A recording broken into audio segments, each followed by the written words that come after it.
Esta es la primera de una serie de cápsulas que con mucho cariño hemos preparado para poder presentarles el correcto uso y el contenido de los catecismos todos unos. Se encuentra conmigo la Madre María Gloria Borovio, autora de estos libros, de estos catecismos, que nos podrá ampliar un poquito más el conocimiento de estos. Hola Gloria, ¿cómo estás? Muy buenas tardes, muy buenos días o tardes, lo que sea, cada uno haya abierto su computadora. Pues tengo el gusto de decir que estos catecismos, el nombre de estos catecismos se inspira en el gran deseo de Cristo, que todos sean uno. Es una frase que Jesús dice en un momento muy solemne de su vida. Es la última cena, el discurso de la despedida, en el capítulo 17 de Juan. ¿Qué supone ser uno? Ser uno como el Padre y el Hijo. Dios es solamente amor y quiere que nos amemos igual que el Padre y el Hijo se aman.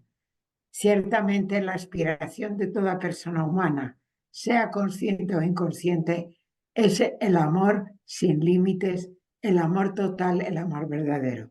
Y aquí se junta el deseo de Cristo con la gran aspiración humana, que todos sean uno. Como tú, Padre, estás en mí, yo también, y yo en ti, también ellos sean uno en nosotros. ¿Y para qué? Para que el mundo crea que tú me enviaste. Solamente si nos amamos, como repetidamente dice Juan en sus cartas y en su Evangelio, el mundo creerá que Jesucristo merece la pena. Muy bien. Oye, Gloria, y también habías comentado acerca de Laudato Si, porque en algunos de tus libros cambias el título a Todos y Todo Uno, ¿verdad? Sí, tienes razón. El todo uno lo añadí en el Catecismo 6 y en el libro introductorio, todos y todo uno. ¿Por qué? El Papa Francisco, en su documento Laudato Si, insiste mucho en la responsabilidad de la persona humana con el universo, en nuestra unidad, en nuestro es sencillamente, repito, la responsabilidad que tenemos con el universo. Entonces, en ese todo quiere estar también la creación entera del universo. Muchas gracias, Gloria. Gloria, ¿nos podrías mencionar algunos de esos principios de la educación en la fe que se tomaron en cuenta al hacer estos catecismos, al elaborarlos? Muy bien. Creo que el principio primero es que toda catequesis debe llevar a una vida de diálogo con Dios. Diálogo supone estar atento a alguien, esa persona me contesta y yo le vuelvo a responder no solo con mis palabras, sino con mi vida. Toda la historia de salvación es en sí una historia de diálogo entre Dios y la persona humana. Pongamos sencillamente como ejemplo, Abraham. Dios llama a Abraham. Abraham le responde positivamente y en él hay una transformación personal, cambia, deja su vida tranquilamente, se tiene que convertir en un nómada. Vete a la tierra que yo te indicaré, sale de su tierra y además hay una repercusión muy fuerte en todo, en los demás, puesto que a partir de ese sí de Abraham se forma todo el pueblo. Lo mismo podríamos decir de Moisés y de tantos otros, de todos, de hecho. Moisés lo mismo. De ser pastor se tiene que convertir en líder de su pueblo, tiene que salir, le cambia la vida y por otra parte la repercusión es tan grande que el pueblo entero sale de la esclavitud. En fin, tendríamos muchísimos ejemplos que ahora no es cuestión de estarlos diciendo, pero además esto Dios lo hace exclusivamente por amor. Entonces, estas llamadas de Dios, como Dios solo es amor y siempre amor y todo el amor, entonces esta experiencia siempre llevan consigo un convencimiento profundo de que somos amados por Él, existencial, de que somos amados por Él. Ese sería el primero. Ahora, la metodología de estos catecismos tiene en cuenta que la fe cristiana no comenzó siendo una doctrina, sino que surgen a partir de la experiencia de un encuentro con el resucitado. Los primeros seguidores de Jesús, ¿qué era lo que decían? Tienen la experiencia de que el crucificado está vivo. ¿Y qué es lo que van anunciando? El crucificado está vivo, Jesús está vivo entre nosotros. Entonces, eso es una experiencia, lo que no es una doctrina. La doctrina se va haciendo luego poco a poco para resumir en palabras humanas esa doctrina. Pero no va más que ahí, es eso. Entonces nosotros también tenemos que preparar primero para la experiencia y sobre esa experiencia ponemos en palabras para poder expresar esa experiencia y de ahí va saliendo unas síntesis doctrinales y poco a poco va saliendo el credo cristiano. Ahora, por tanto, estos catecismos solo pueden conocerse orando, interiorizando, experimentando. Hay que tener en cuenta que la palabra conocer en la Biblia supone experiencia existencial. Pues yo lo conozco, no solo con mi entendimiento, sino con todo mi ser, mi corazón y todo mi ser. Y para esto tengo que orar, tengo que ponerme en presencia de Dios, ser consciente de esto y en comunicación con Él. Interiorizando cada vez más dentro de mí, que forme parte de mi propia persona. Y ahí está la experiencia, la experimento. Es una experiencia, valga la redundancia, existencial. Por otra parte, al niño hay que darle la fe completa, a su nivel, pero completa. No mutilemos la fe con el niño. Todo lo que damos al niño, a la niña, al adolescente, tiene que ser plenamente válido para cuando sea adulto y para mi catequista, educador, educadora en el momento actual. El plenamente válido está más intenso y también el para mí, como están viendo ahí. ¿Por qué?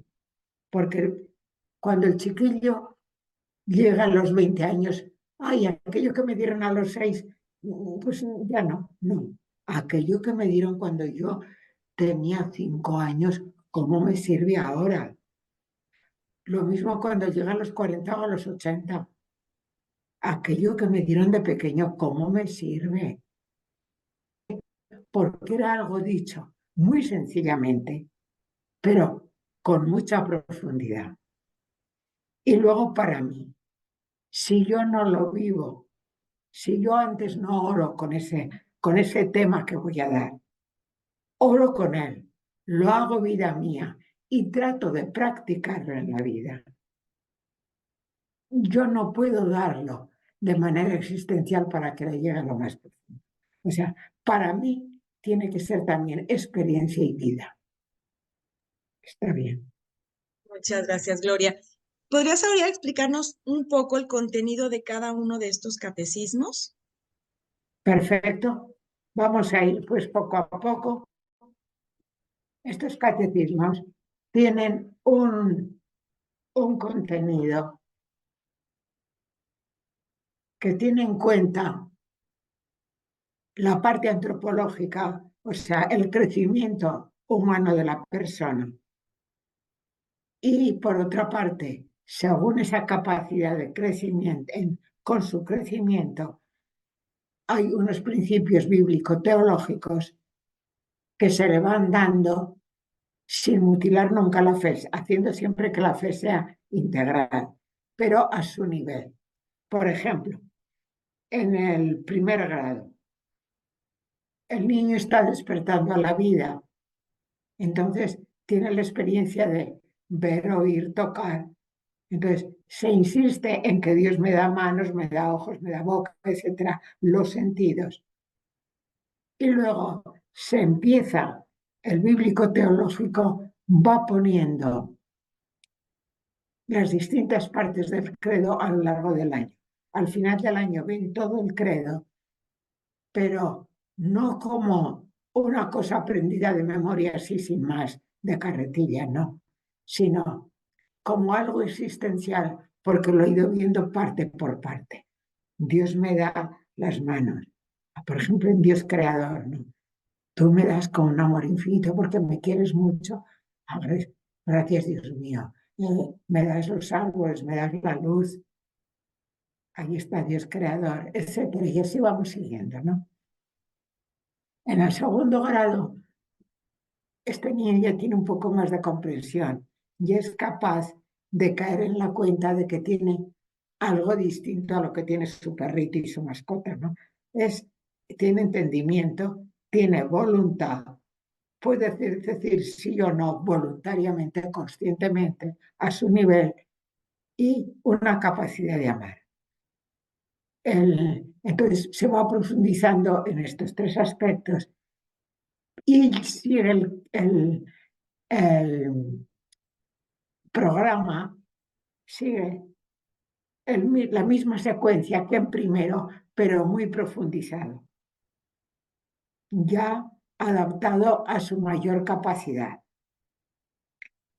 En el tercero, se supone que este niño ya va a empezar a practicar los sacramentos, ya va a hacer su primera comunión, que no me gusta decir primera comunión, sino preparar para una vida de comunión, porque no preparamos para una primera, preparamos para una vida de comunión con Cristo y con los demás, mucho más amplio. Entonces,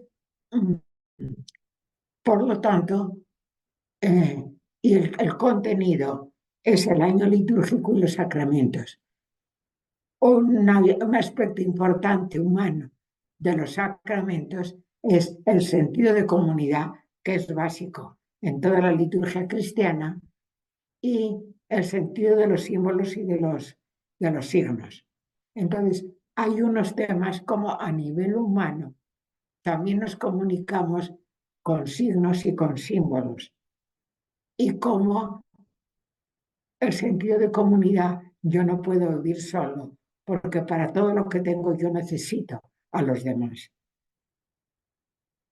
En el cuarto, se tiene en cuenta que se ha estado admirando la naturaleza y la persona humana desde primero. Este sentido de admiración es muy importante siempre en la catequesis, porque la admiración es una base psicológica de la fe. Si yo admiro, voy más allá. ¿Qué hay más allá de esto? Entonces se llega a admirar muchísimo, no solo todo el universo, sino también las capacidades de la persona humana. Oye, pues si yo soy capaz de tanto, es una persona, no, esto es una maravilla, esto no tiene que desaparecer nunca. Y aquí provocamos una especie de crisis chiquitina, porque es niño todavía. Sí, pero esto se acaba y tú te mueres y todos se mueren. Y esa persona tan importante también. Ah, y cuando ella está así, con una mini crisis, por así decir, se le hace escuchar una voz. Pero hay alguien que te dice, quien me sigue vivirá para siempre. Aquí cambia todo. Entonces, qué importante es seguir a esa persona. Entonces, todo el cuarto, la parte bíblico-teológico es el camino de Jesús, o sea, el seguimiento de Jesús. Y se van tomando el contenido de los mandamientos y acaba sabiéndose de memoria los 10 mandamientos, pero nunca se presentan como un mandamiento, una cosa impuesta. Se presentan como el seguimiento de Jesús. Por ejemplo, se le dice, a ver, no se le dice no mentir. A ver, Jesús dijo siempre la verdad. aunque le costó mucho, aunque no le entendían, pero él fue valiente y dijo la verdad. La obediencia, cómo obedeció Jesús, etcétera, ¿no? Y así todo lo demás. Entonces, la mira está puesta en Jesús. En el quinto y en el cuarto se empezó a ver un poco la Biblia, porque ya manejan los 4 evangelios. En el quinto, es un momento en que, si se dan cuenta ustedes, a nivel de sus libros, de sus contenidos,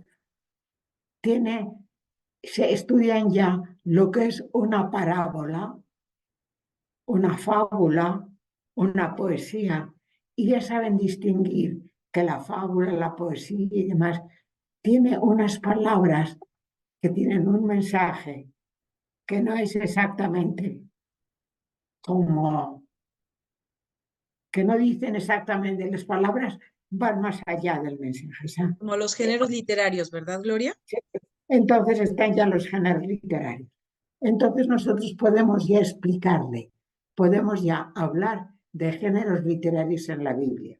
Y es cuando la primera vez que, por primera vez, se les da para leer los 2 primeros capítulos del Génesis. Entonces, ya pueden ver que ahí está dicho de una manera, pero ¿por qué? Porque en la Biblia nos dice por quién fue hecho el mundo, por quién es hecho el mundo. Y en cambio, la ciencia nos va a decir cómo se hizo el mundo. Por lo tanto, ya no hay una dicotomía, un decir, bueno, y que me dicen cosas distintas. No, no, no. Entonces, es mucho más fácil, es como preparando para evitar una crisis inútil de fe. Entonces, y luego ya el contenido bíblico teológico es todo a partir del plan de Dios en el Antiguo y el Nuevo Testamento. Por fin llegamos al 6.º grado. Y el 6.º grado, el nivel antropológico, es el crecimiento personal. Pues ya es una persona que ya empieza a veces a ser preadolescente, ya es otra cosita, ¿no? Ya es otra cosa. Entonces, tenemos que ver cómo la persona humana es complementaria en todos los sentidos. Todos somos distintos, pero gracias a que nos complementamos, podemos vivir en armonía y hacer una sociedad armónica, feliz. Somos hombre y mujer con características distintas complementarias. Unas personas sirven mucho son muy creativas, otras en cambio son muy intelectuales, unas piensan muy despacio pero muy profundamente y hacen cosas de un tipo, las otras en cambio son buenos estrategas porque son capaces de resolver todo físicamente. En fin, hay muchos, eso a su nivel se les da a conocer, se les da a sentir, incluso con dramatizaciones. Pero si nos complementamos, hacemos un mundo feliz. Eso mismo, eso es lo que Dios ha hecho para el mundo entero. Entonces, eso por una parte. Y por otra parte, porque vemos que este mundo está así. Y vemos que hay muchas personas en el mundo que, aunque este mundo tenga muchas calamidades, también hay muchas personas que han vuelto al Evangelio y han hecho cosas buenísimas por el bien de la humanidad. De ordinario, las programaciones de catequesis se acaban con Hechos de los Apóstoles.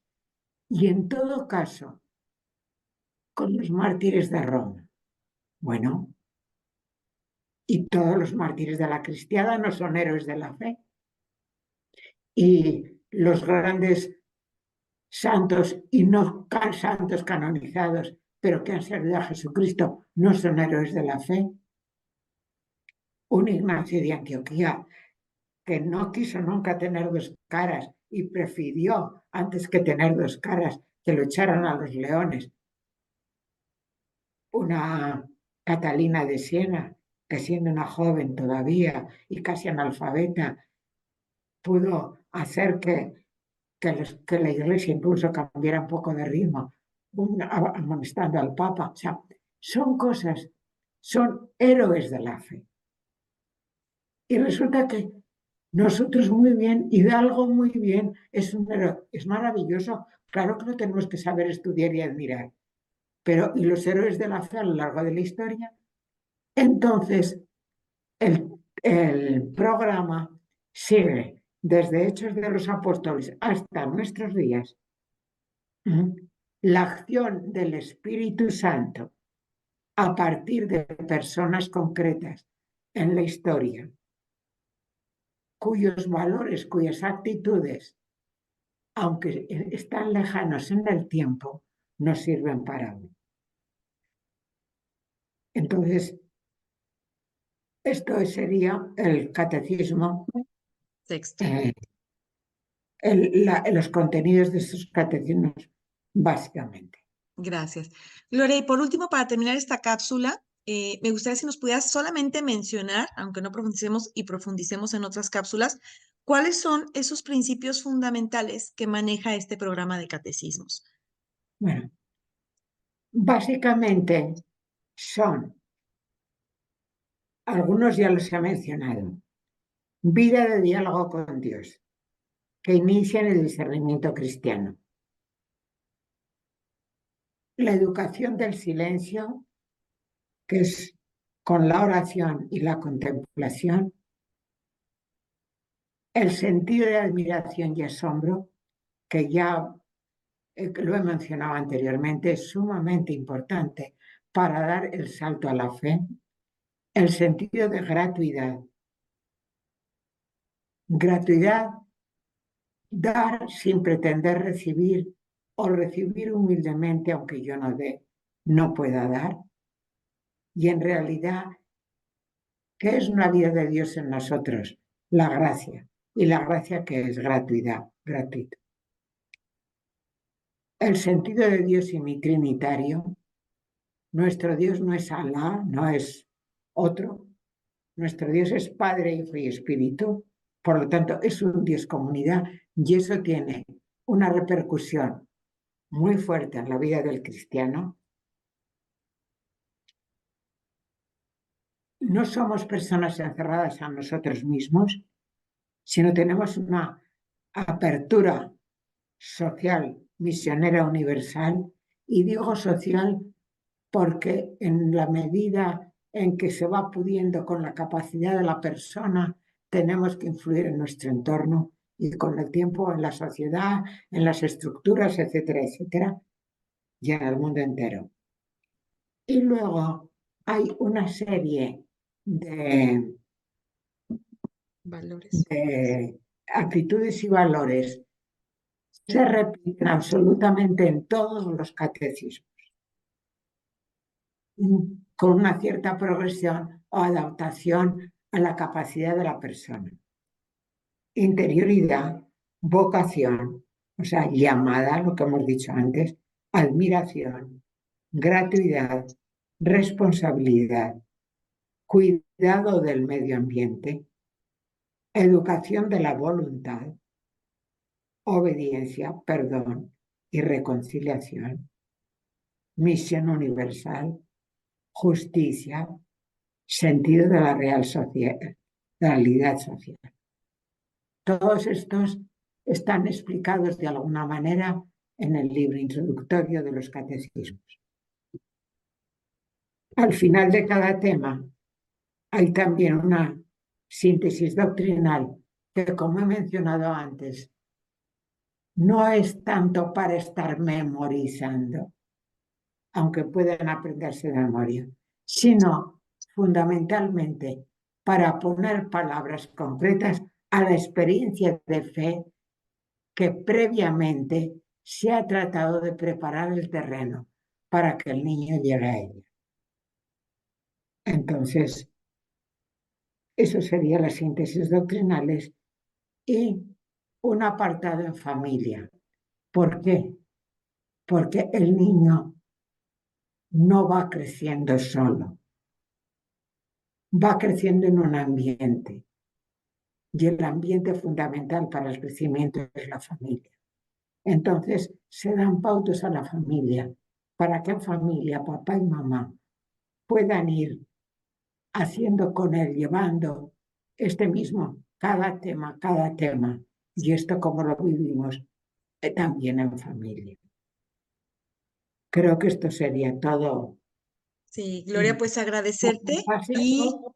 la siguiente cápsula vamos a platicar ya más sobre el contenido del primer libro y vamos a ir haciendo una cápsula por cada libro. Te agradezco mucho, Gloria, y nos vemos en la siguiente cápsula.